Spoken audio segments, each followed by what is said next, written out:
আজকে লাঞ্চে বানালাম একদম ঘরোয়া স্টাইলের দারুণ টেস্টি চিকেন কারি।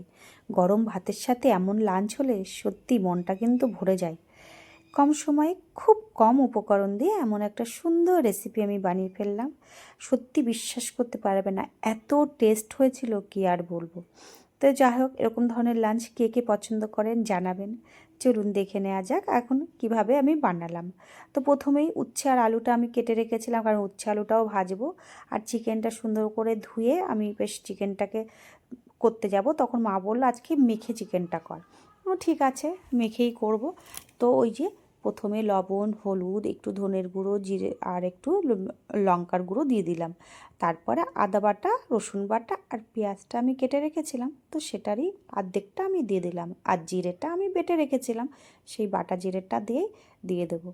আর চিকেন কষা মাখা হচ্ছে, তার মধ্যে সর্ষের তেল থাকবে না সেটা কি বলেন হয়? তো ওই জন্য একটু সর্ষের তেলও দিয়ে দিলাম। মানে সর্ষের তেল দিয়ে যে মাখলে না, জিরে বাটা বাটা মশলা দিয়ে মাখলে না, একটা আলাদাই গন্ধ হয়, খুব ভালো লাগে।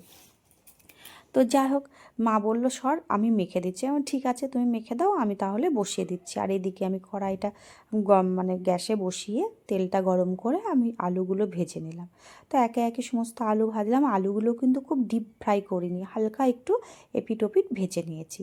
আর তারপরে গরম মশলাটা আমি দিয়ে দিলাম। গরম মশলার মধ্যে যে শুকনো লঙ্কা, তেজপাতা, জিরে আর গোটা গরম মশলা, এলাইচি, দারচিনি আর লবঙ্গ। তার মধ্যে পেঁয়াজগুলো দিয়ে দিলাম। পেঁয়াজগুলো সুন্দর করে ভাজা হয়ে গেলে একদম ব্রাউন হয়ে আসবে, তারপরে আমি মাখানো চিকেনটা দিয়ে দেবো। দিয়েই আমি ওর মধ্যে আবার টমেটোটাও দিয়ে দিলাম, কারণ টমেটোটা গলতে খুব সময় লাগে। আর ওই টমেটো তাকিয়ে থাকলে না আমার ঠিক তরকারি ভালো লাগে না। তো তারপরে ঝালের জন্য আমি একটু গোলমরিচটা দিয়ে দিলাম, কারণ আমি গুঁড়ো লঙ্কাটা কম ইউজ করেছি, তার জন্য গোলমরিচের গুঁড়োটা আমি বেশি ইউজ করেছি, একটু ঝালটা হবে।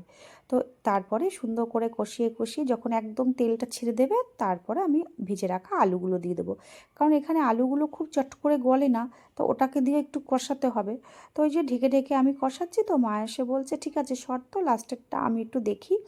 ঠিক আছে তুমি দেখো। তো মা একটু নাড়াচাড়া করছে আর বলছে কি আমি ঝোলটা দিয়ে দেবো? যে হ্যাঁ দিয়ে দাও। কারণ মা তো আগেকার দিনের মানুষ, ওনারা কিন্তু এইভাবে মেখেই খেতে পছন্দ করে। আমরা এখন যতই বিভিন্ন ধরনের চিকেনের আইটেম বানাই না কেন, ওনাদের কাছে কিন্তু এরকম মেখে চিকেন রান্না করলে ওনার কিন্তু বেশি পছন্দ হয়। তো যাই হোক, এইভাবে রান্না করলাম। তারপরে ওই বাটি ধোয়া জলটা উনি ওর মধ্যে দিয়ে দিল। তো দিয়ে একটু বললো একটু ফুটে উঠলে তারপরে নামিয়ে দিস। আমি ঠিক আছে। তো উনি আর একটু দেখছে যে আর একটু জল দেবো কি দেবো না। তা বললো না না, এইটুকুতেই হয়ে যাবে, রাত্রে রুটি বা দুপুরে ভাতের সঙ্গে দুটোতেই হয়ে যাবে। একটু গ্রেভি গ্রেভি করে নামাবি, দেখবি খেতে কিন্তু খুব সুন্দর লাগবে। ঠিক আছে। আমরা যখন ছোট ছিলাম আমাদের বাড়িতে চিকেন কিন্তু এইভাবেই রান্না হতো। আপনাদের কেমন করে রান্না হতো জানাবেন কিন্তু। তারপরে মা চলে যাওয়ার পরে আমি আবার দেখলাম লাস্টে, আমি ঠিক আছে আমি তো নামিয়ে দিচ্ছি, কারণ মা পারবে না নামাতে, মায়ের হাতে ব্যথা। ঠিক আছে আমি দেখছি কতটা হয়েছে। তা একদম এসে দেখলাম একদম গ্রেভি হয়ে গেছে, এবং উপরে গরম মশলা দিয়ে আমি এবার নামিয়ে ফেলবো।